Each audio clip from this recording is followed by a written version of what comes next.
So today we're going to talk about NVIDIA. And it's this incredible story, right? A company that basically gambled everything over and over again on a future that literally nobody else could see. And in doing that, they kind of started building that future for all of us. Okay, so picture this. It's 1993, San Jose. You're in a classic roadside diner, the kind with the vinyl booths and clattering plates. And over in a corner booth, you've got three engineers, Chris Malachowski, Curtis Preem, and a 30-year-old Jensen Huang. And they're sketching out what sounds like science fiction on a napkin. In a world that was still mostly text on a screen, they were dreaming up a 3D revolution. And you have to understand just how crazy this vision was. I mean, the sheer audacity of it. They weren't just building some new gadget. They were creating a product for a market that didn't even exist yet. They were making this massive, massive bet that one day accelerated graphics wouldn't be some niche thing for gamers, but the absolute core of all computing. And that bet, it almost immediately blew up in their faces. Their very first product, the NV1, was super ambitious, but it had this one tiny, fatal flaw. They used the wrong kind of math. So when Microsoft comes along and releases DirectX, which standardized everything on a different type of math called polygons, poof. NVIDIA's brand new chip was basically a fossil overnight.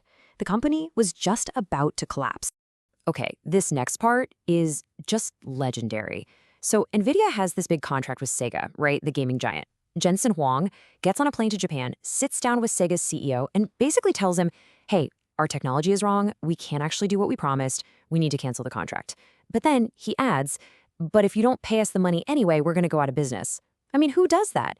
It was this act of just radical, brutal honesty, and it worked. Sega paid them. That money became their lifeline. So with that cash from Sega, they went all in on this do-or-die project, the Revo 128. And man, did it do. It was a smash hit, selling 1 million units in just 4 months. Then, 2 years later, they dropped the GeForce 256, and they don't just release a product. They invent a whole new term for it, the GPU, the graphics processing unit. And that relentless pace of innovation, it pretty much defines them to this day. So, what exactly is a GPU? Okay, think of it like this. Your computer's main brain, the CPU, is like a world-class chef. It can follow a really complicated recipe, step by step, very, very fast. A GPU, well, it's like having 1,000 pizza makers in the kitchen. They can't make a fancy souffle, but they can all make a simple pizza at the exact same time. That's parallelism. And this, right here, is the question that changed everything. Not just for NVIDIA, but for all of us. What if all that parallel power wasn't just for making video games look cool? Well, what if those simple tasks were things like, I don't know, massive weather simulations, or analyzing complex medical images, or running financial models, or, and this is the big one, what if they were perfect for artificial intelligence? In 2006, NVIDIA made another one of their classic bet the company moves. They built this thing called CUDA, which was basically a key that unlocked their gaming GPUs for everyone else. And you know what? People thought they were nuts. Wall Street was livid. Jensen tells the story about how investors were like, what are you doing? You're a gaming company. Why are you building chips for scientists? That market is literally zero. But Jensen, he saw something they didn't, and he just would not back down. For years, it really seemed like a pretty lonely bet. And then came 2012, and an event that people now call the Big Bang of modern AI. It was this competition, ImageNet. Think of it like the Olympics for computer vision. The challenge was pretty simple. Can a computer look at a picture and tell you what's in it? And for years, the progress was, okay. Then this one team shows up with a model they called AlexNet. And what was it running on? Not some fancy supercomputer. It was running on 2 NVIDIA gaming GPUs you could just go out and buy. And the results? They were just staggering. Everyone else was stuck with an error rate of around 26%. AlexNet didn't just beat the record, it obliterated it, dropping it to 15.3%. That was the moment, the instant the world realized that computers could finally truly see. So, that 2012 moment, that was the spark. And over the next 10 years, that spark turned into a wildfire. It led directly to all the crazy generative AI stuff we have today. And then, November 30th, 2022, OpenAI drops ChatGPT on an unsuspecting public. And just like that, the world changed all over again. And all of a sudden, it felt like every single company on Earth, from the biggest tech giant to the smallest startup, needed one thing: GPUs. Lots and lots of GPUs. Everyone knew NVIDIA was selling the picks and shovels in this AI gold rush, but nobody, and I mean nobody, knew just how big the demand really was. So fast forward to May 2023, NVIDIA's earnings call. Wall Street's best guess, they'd project about $7 billion in revenue for the next quarter. So, what did NVIDIA project instead? Well, the number they came back with, it left the entire financial world completely stunned.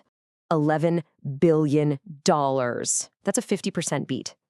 50. For a company this huge, a jump like that it's just not supposed to be possible. People listening to the call literally thought they misheard the number. The very next day, the market opens and NVIDIA's stock just explodes.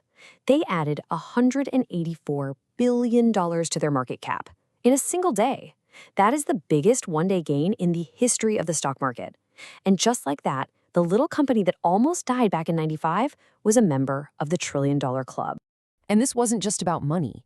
It signaled something huge, a massive shift.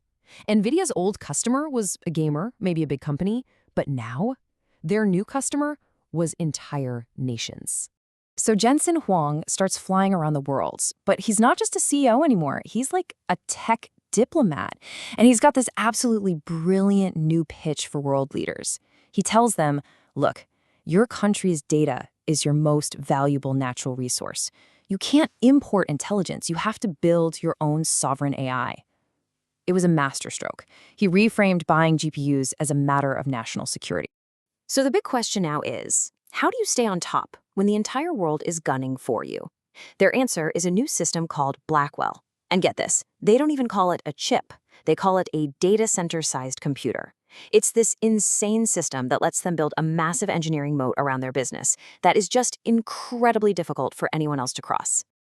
So what's next? What else is on this totally insane roadmap? Well, they're already deep into two new revolutions. First, there's digital biology, using AI to literally program the code of life, DNA. And then there's physical AI, which is basically a project to give robots a real brain so they can understand and actually interact with our messy physical world. So from a sketch on a diner napkin to becoming one of the most valuable companies on the planet, NVIDIA's story is all about making these wild bets on the future and just surviving long enough to actually build it. And that leaves us with a big question, right?